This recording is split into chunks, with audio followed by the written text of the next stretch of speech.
बहुत समय पहले की बात है, जब हर जगह राजाओं का राज होता था।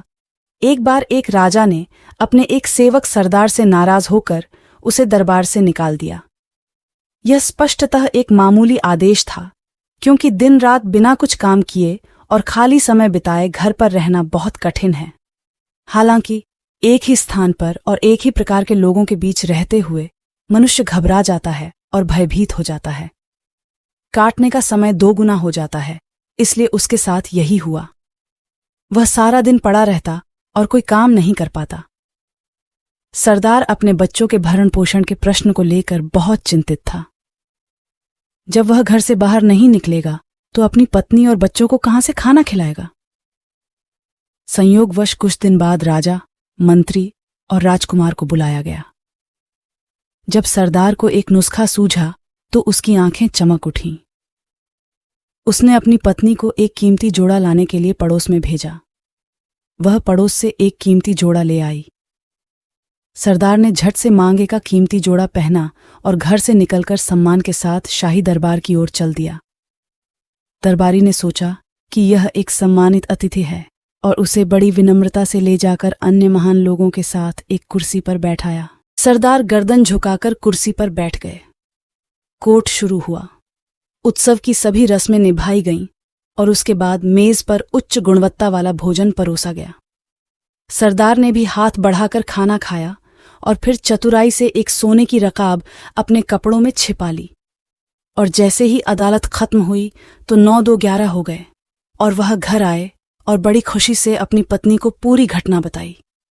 उसके बाद उसकी पत्नी बाजार जाती और सोने की रकाब का एक टुकड़ा काटकर और उसे बेचकर कुछ पैसे लाती।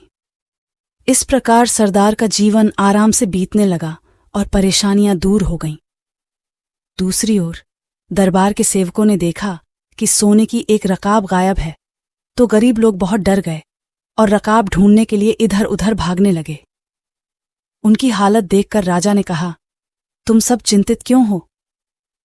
मैं जानता हूं कि सोने की रकाब गायब हो गई है और अब तुम्हें वह नहीं मिलेगी।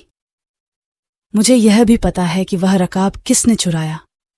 अगले वर्ष फिर उत्सव हुआ और दरबार मेहमानों से भर गया।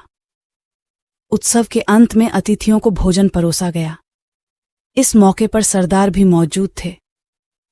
खाने के बाद उसने बड़े संतोष से एक सुनहरी रकाब अपने कपड़ों में छिपा ली।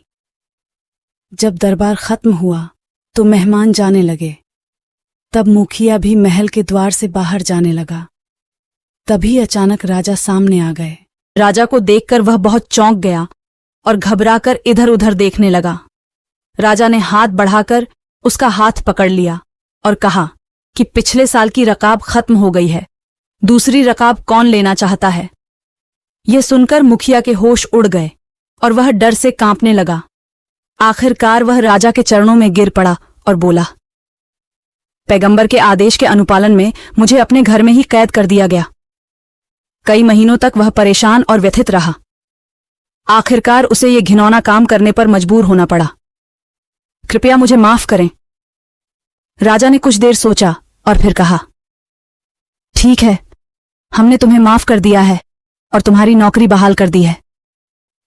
गलती हमारी थी, हमने आदेश दिया था कि आदमी भूख और गरीबी के कारण चोरी करने को मजबूर होता है। अगर हम तुम्हें घर में कैद न करते तो शायद तुम ऐसी हरकत कभी न करते। जाना, अब ऐसी हरकत मत करो, चोरी करना तो फिर भी बुरा काम है। राजा और मुखिया दोनों ने गलती की। दोनों ने अपनी गलती मानी और भविष्य के लिए एक दूसरे से सबक सीखा। उनका कहना है कि मुखिया ने कभी चोरी नहीं की और राजा ने कभी किसी को ऐसी सजा नहीं दी।